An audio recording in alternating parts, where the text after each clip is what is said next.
Good morning, Tsachi. Welcome for being here and for accepting to be part of this interviews we're making for our website in Girona. Diego, thank you for having me. Okay, just for the audience, I would say that Tsachi Keren-Paz is a professor at Keele University. And his main research topics are torts and egalitarianism and some other stuff he has just finished that are very interesting. He will talk us about. As always, I would like you to tell us something, to ask you to tell us something about your background, your family, where were you born, where were you educated, what your fathers did, and all sorts of stuff. I was born in Israel in a town near Tel Aviv. My parents were both teachers. My dad was a head teacher, principal.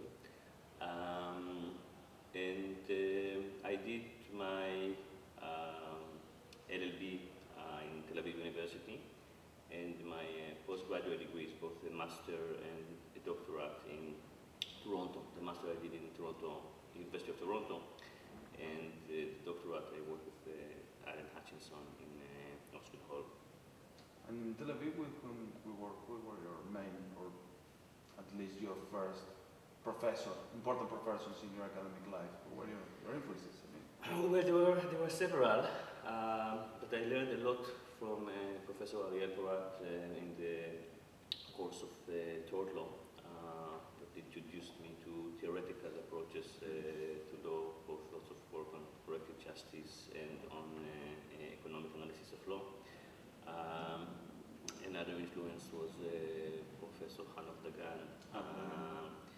I took his unjust enrichment course, and the influence of legal realist approach to the law, and or a rich theoretical approach, and get some exposure to distributive considerations. So I guess these were the two main. And what about Isaac England? Is he there too? Or was no, there at least? Yitzhak Englander, he was in Hebrew, but yeah, but at the time he was a Supreme Court judge. So I know obviously of his work, but he never taught me. What about your first approach to the subject? Because what you do generally is between private law and distributive justice. So what came first, private law or political theory? I guess the answer is private law. By background, I don't have formal background in political philosophy. I was reading a bit, but I started being interested in these questions through my interest in tort law and in private law. So I guess this came first. Then I decided to do a PhD about that.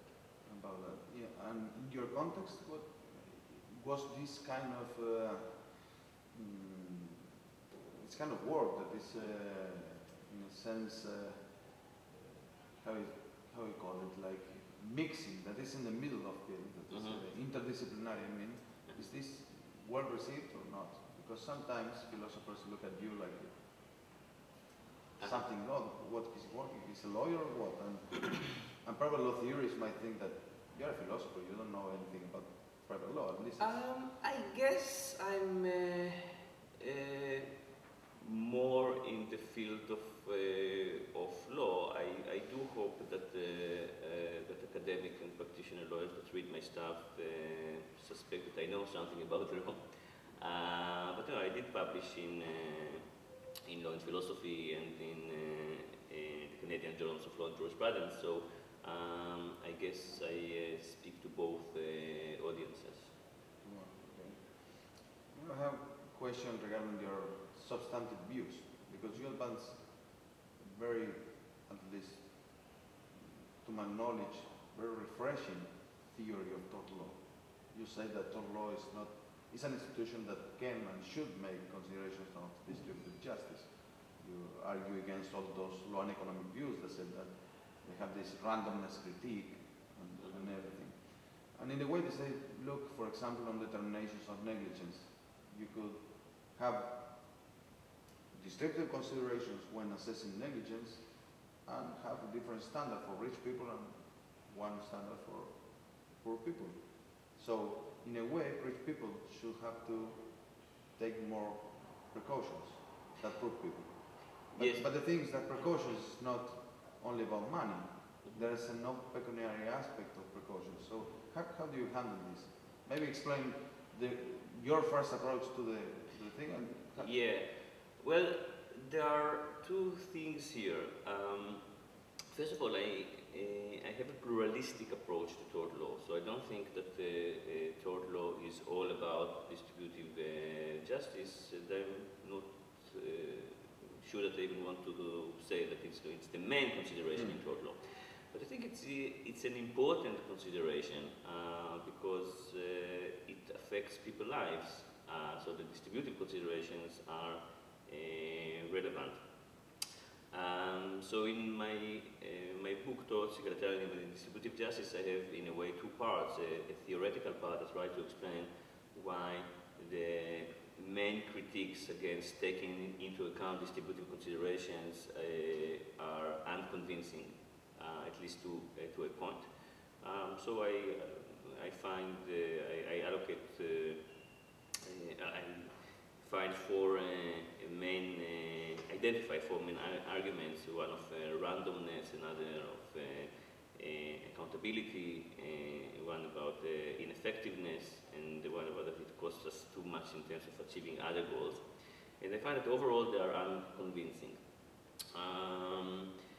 And then there's an application part, and one of it, perhaps the most important or more elaborate part, is in standard of care. So there, as you mentioned, I'm saying that the effect of bearing the cost of the accidents or the cost of precautions should be taken into account. So one aspect of it is that if the defendant is strong, the burden of taking precautions would affect less negatively his or her life. So this calls for an expansion of finding of negligence or responsibility towards others. But it has also a flip side that if the claimant, the typical claimant, and I'm saying typical and not ad hoc actual, but if the foreseeable typical claimant is especially weak, we have more reasons, all other things being equal, to take care to prevent an injury to this typical victim. And by the same token, if the typical victim is especially strong, so we might have less reasons to take care to prevent an injury. So in a way, I'm accepting this kind of cost-benefit analysis, but it's not by absolute terms as economists would do, but more in terms of the effects in utility, which takes into account distributive considerations. Now, your question was, how about non-pecuniary aspects? And then there are two types of answer. First of all, not always the distributive considerations would be relevant, not always they would be known. Sometimes they could be theoretically known, but it costs too much to try and find it. And sometimes it would be too peripheral to be taken into account, at least directly. I'll give you an example, so it's not in the book. But I wouldn't support a view that says directly, you know, if you're a physician, we'll check what is your bank account, and according to this, we'll see how much care you needed to do in your operations. But interestingly, indirectly, tort law does take it into account because the standard expected from physicians is tied to the post, and the more higher is your post, usually you're getting remunerated more. So we see that there is an interesting indirect correlation here. But the other thing is that... But still correlations are not reasons, not just correlations. It's true, it's true, it's true. Yeah, I doubt whether in the development of this rule, the distributive consideration in the sense of pecuniary was relevant. It just happened that it makes distributive sense to have this kind of different liability. But because you can always explain that also as an application of, look, when you have more knowledge, you have better position. The position is associated with knowledge, not with income. It's true. So it's true, but in a capitalist, if you have more knowledge, the standard is higher for you. Yeah, but this is the direct explanation, which is correct. But it also makes distributive sense, you say. Yes, and also in a capitalist society, which remunerates for for education and experience. It just happens that in the case of physician, it is correlated. The other point that I wanted to make about this is that I'm interested not only in differences, in pecuniary differences between defendants and claimants. I think what I suggest in the book is that we should have a richer understanding of distributive consideration, because tort law distributes other goods like liberty, status, reputation. I think the tort law should be sensitive to ethnic considerations. I think it should be gender considerations, of course. Just to take one example from my other project that I've finished recently about scope of liability towards in private law towards victims of sex trafficking. One of the arguments that I'm making is that clients who pose indiscriminate demand in the market should be liable for the contribution of their demand to trafficking. I analyze it through the tort of negligence. So I establish duty of care, breach standard of care and causation, and for purposes of both standard of care and also duty, the fact that the pattern of buying sex has a clear gender pattern is relevant for the question whether we want to impose liability or not. I was going to ask you about this book, so I will skip some questions and go straight to it. It's not yet published. It's in press, right? It's in press. I submitted the manuscript to the publisher, and it should be out by end of May next year, 2013. And what was your main motivation to approach a subject like sex trafficking? It's not the usual subject for a private law theorist. Yes. The immediate trigger was that I was approached in 2005 when I was still in Israel by a lawyer who was then the legal advisor of an Israeli NGO, Hotline for Migrant Workers. She represented the victims of sex trafficking, and she told me that she was asked to write a piece in Hebrew about the tort liability of traffickers to victims, and she asked me if I could have a look at it, and I found it very interesting and important. And then we started collaborating a bit. I was a bit advising here on some private law aspects of claims, and we also wrote one piece together. So this is how my interest in this topic began. So I've been publishing a few papers about the topic, and I wanted to consolidate it in a book. So what I do in the book, I look at the potential claims of victims against traffickers, clients, and the state. So in terms of traffickers, I argue that traffickers should be liable not only in tort, but also in restitution for the profits that they make at the victim's expense, and that the liability should accumulate. So victims should be able to receive both full tort compensation for the injury and full restitution of the profit made at their expense. And I think there are some interesting questions in terms of private law theory, because it's a case that if you get full compensation and full restitution, some might say that it's a double compensation, but anyway, you can always talk about wrongful gain in those cases. Yes, yes. And wrongful gain is admitted in general, I think, in the common law, at least in civil law. Yeah, but the issue is whether the victim could just get an election of the highest between the gains at her expense or the damages. This, I think, is relatively uncontroversial, but I argue that she should receive both. As a matter of corrective justice, it makes sense to give both. Are there any precedents regarding Yes. claims that were successful, I mean? Yes. They were successful in recovering from clients, individual clients. No, what I was talking so far is a claim against I against traffickers, and there are cases. There's one English case, 18 to Girona, and there's but some. before you talk about the responsibility of clients, if I understood correctly. Yeah, when I was talking earlier about the standard care, it was about clients. Now, but my first point in the book is that traffickers should be liable for both. For wrongful gains too. Okay. Yes. And then against the state, I'm saying that what the state confiscated from traffickers belongs to victims that are able to trace the proceeds.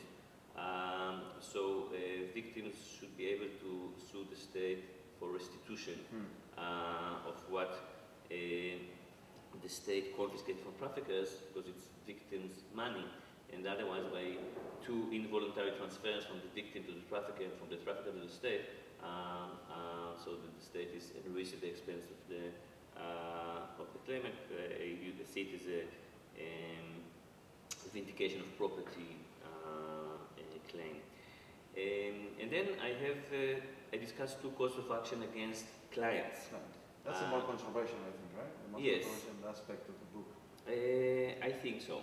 And here I separate between two different claims. One is that clients that that bought sexual services from a victim of trafficking should be strictly liable to the victim, even if they didn't know at the time that they bought sex that she is the victim. And I think this sits well with the ideas of strict liability in trespass.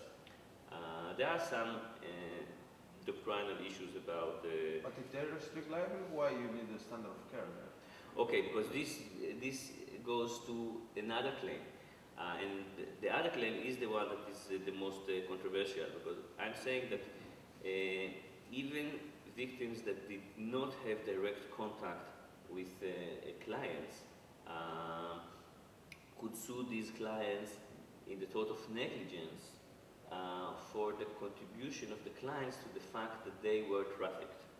So the idea is that posing demand in the market, that you know that some of the supply is consists of victims of trafficking, when you can't tell, you can't rule out the possibility that your demand would contribute to the fact that traffickers would traffic victims. So this is a breach of duty of care that the client owes to the victim, despite the fact that they didn't have direct contact, and there should be liability. So there are, it's very controversial in terms of both duty of care standard and causation, but what I'm trying to do in the book is to show that these problems could be overcome. And I'm sure you have an argument for your argument, for your position not to be over-inclusive, because how can you differentiate what the client does from what every one of us does when they buy shoes from countries where the children exploited them? So yeah, you put the point on two important issues that partially overlap. First is the issue of duty of care, and the second is the issues of causation, that there's overdetermined causation here. So the causation problems are complex, but I think that we could delimit liability to those who were posing demand in the same city that the victim was trafficked into, because their demand sort of is the reason that she was trafficked elsewhere and brought into this place. So this is some kind of limitation. In terms of duty of care, I think what I hear from you is the legitimate concern of line drawing or slippery slope. So if there's a duty of care for this kind of demand, why not duty of care for chocolate that I buy, which is not fair trade? So I think there's something special about sex trafficking that makes the relationship more proximate, because in this area, the victim is unfortunately also the product, and the client's preferences influence the identity of those who are at the risk of being trafficked. So if I buy chocolate, I'm indifferent to the fact who's the identity of those who are enslaved. You know, perhaps if I'm unethical, I'm happy that I pay less. But for the benefit that I get from the product, chocolate, it doesn't matter if those who are enslaved are young or old women or men. But for sex trafficking, the demand for commercial sex puts specific people at risk.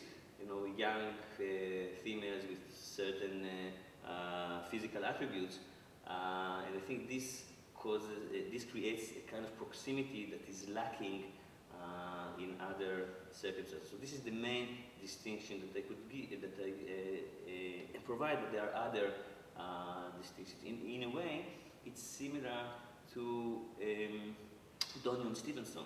You know, in Donnie and Stevenson, we don't say that there's no problem of that there's no proximity, despite the fact that it could be, you know, time and space differences, but, you know, the products get to the there to the victim. Here, it's the victim is the product, but when you think of it in terms of the analogy with Donnie and Stevenson suggests to the same extent that there is a proximity there, that there's proximity here as well. This is one of the claims that I make in the book. Okay, let me go back to some other questions I had. Regarding the view of torts in general, what do you think is the place of corrective justice? Is this justice at all? Because something about distributive justice, it seems, is that it wants all. It wants everything. There are no other considerations besides distribution that are relevant if you are against distribution. So what is the place for corrective justice if you think that's a way of making justice? Yeah, I think corrective justice has its place, and it's quite central to the structure of tort law. Now, I'm not committed to the idea that we should keep tort law as it is. Perhaps we could do away with tort law and have alternative, but I think that we will lose something, because I think that there is moral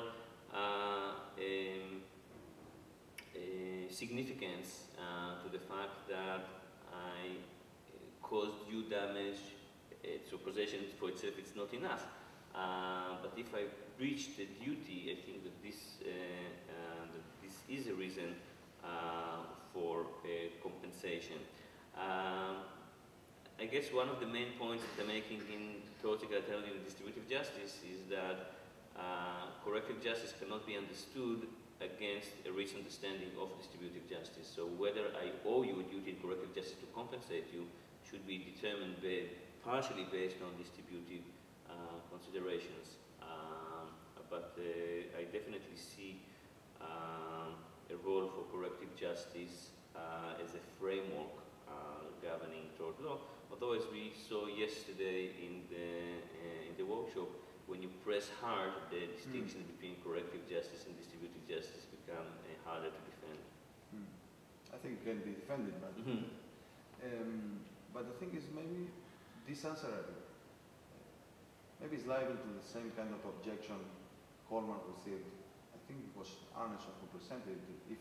If corrective justice is optional because we can do away with tort law, in which sense is justice? Justice cannot be optional. If it's justice, then it is mandatory for the state to implement institutions of corrective justice. You cannot do away with tort law. Yeah, I'm not sure I buy into it, but I guess I need to think more about that. I'm not sure that if something, yeah, that we can't have alternative modes of response that would satisfy the demands of justice.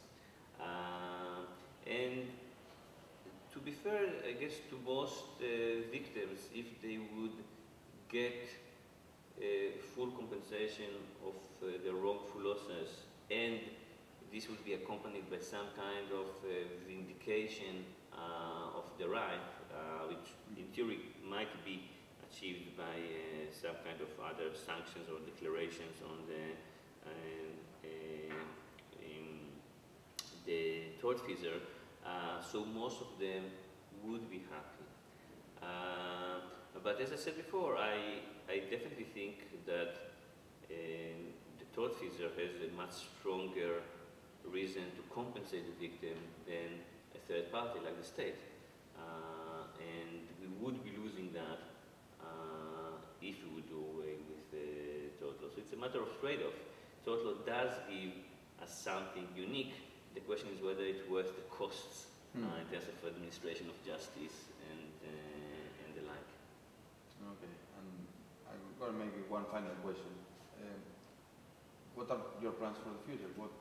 You have just finished this book on sex trafficking, and now what's next? Yeah, so I'm in a transition period now, and I have a few ideas and things that I hope to do in the near future. One project that I already started is interested in the potential negative effects of tort liability on innovation in medicine, and I'm collaborating with Professor Elisha Haz, who does regenerative medicine on this project. I'm also interested in doing some work about privacy and perhaps also getting back to distributive justice and see some distributive aspects of privacy. What do you think about privacy? Because now with all this phenomenon of Facebook, especially Facebook, maybe our idea of privacy is changing. The concept of, or our conception of privacy is changing dramatically, I think. Yeah, this is maybe that might be a good opportunity to theorize about this. It's true, and this is a point that wasn't at the center of my current attention, but you're absolutely right that sociologically speaking, we seem to have different views about what is or should be private and what not. And it seems that the generation,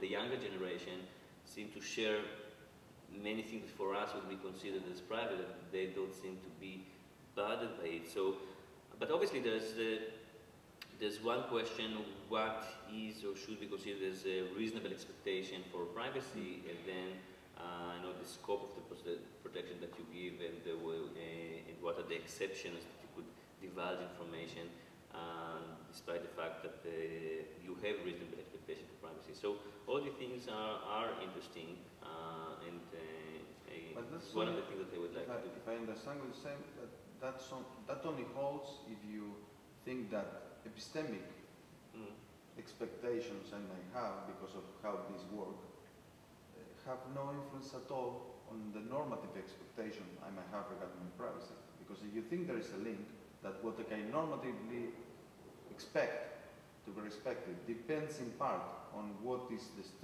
the canon in this society, then it's not that easy to hold that you can make normative judgments about privacy without considering what people usually share of their lives. Yeah, I think there is. You follow the idea? I think so. I think there is some link, as there is in negligence, between what people think is reasonable, but it's obviously, definitely in terms of negligence, it's not conclusive. So, the courts are quite clear that the question of standard of care is a normative question, it's not an empirical question.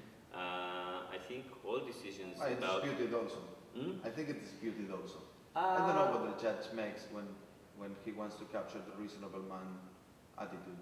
I think it's a normative but it might be based on what people usually do. Yeah, it might be. In some fields, for example, driving, something that most people do, you know what the reasonable man does by watching what ordinary people do. I think it's... I have some beef with that. I think probably to some extent decisions about negligence by judges or jurors are partially influenced by what people do. Sometimes I say, and it's not necessarily a bad thing, but I don't think that it is or should be based on a complete difference to what people do. Most people also speed when they drive on the M6, but if one would cause injury, I don't think that he or she would be able to say yes, but everyone else drives 20 miles per hour more than the speed limit. I don't no judge would accept that in a negligence claim. No, of course. So I think that generally when we talk about stance of reasonableness, like reasonable expectation, So it works in a similar way. That to some extent, the standard would be based on what people actually think, but only to a certain extent, because it's basically a normative question. Okay. Okay, Tsachi, thanks a lot for the interview and for being here in Girona, and we expect to come back as many times as you like. With pleasure. Thank you very much.